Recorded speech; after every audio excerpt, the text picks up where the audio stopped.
Hello guys, my name is Deepmala and welcome to my channel. Friends, आज मैं आपके लिए कर रही हूँ एक और नई वीडियो को प्लीज़ लास्ट तक देखिएगा। वीडियो अच्छी लगे तो प्लीज़ लाइक कीजिए, शेयर कीजिए। चलिए शुरू करते हैं अपनी वीडियो। हे गाइस, आज हम पढ़ने वाले हैं हिस्ट्री और सीटेट सेकंड पेपर में जो आती है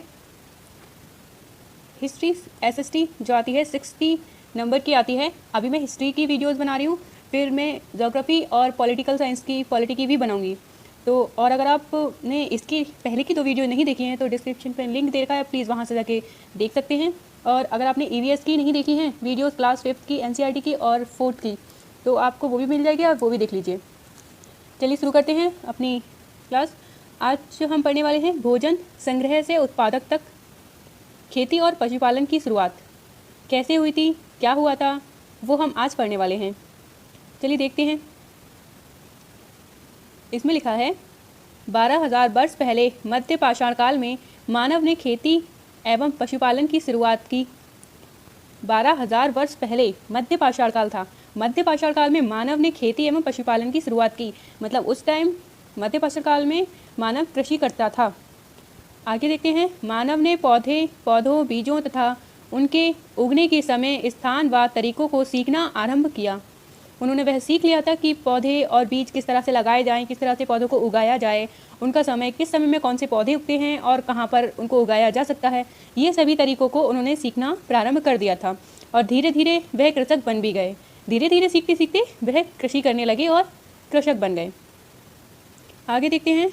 सबसे पहले जंगली जानवर को पालतू बनाया गया, वह कुत्ते का जंगली पूर्वज था।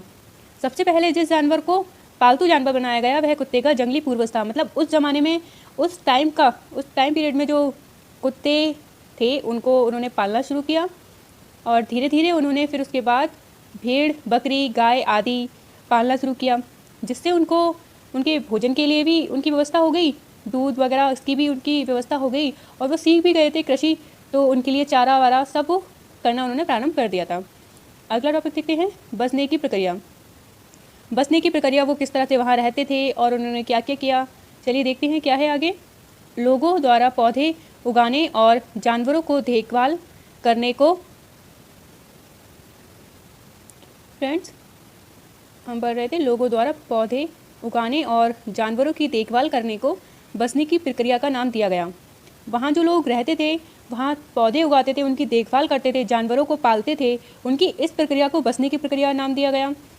अब ये अपनाए गए ये पौधे तथा जानवर अक्सर जंगली पौधों तथा जानवरों से भिन्न होते हैं।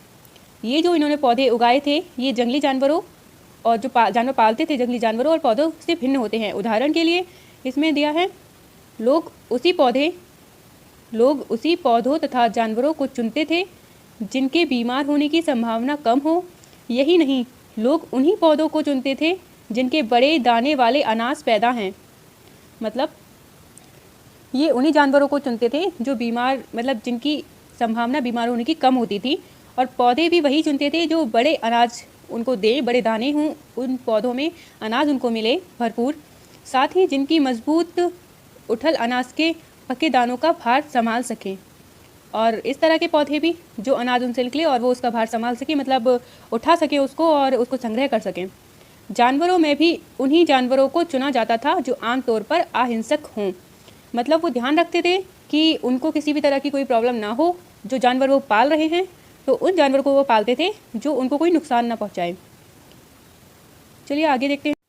फ्रेंड, बात करते हैं अब उनकी एक नवीन जीवन शैली की। उनकी जीवन शैली कैसी थी। जब लोग पौधे उगाने लगे तो उनकी देखभाल के लिए उन्हें लंबे समय तक एक ही जगह पर रहना पड़ा।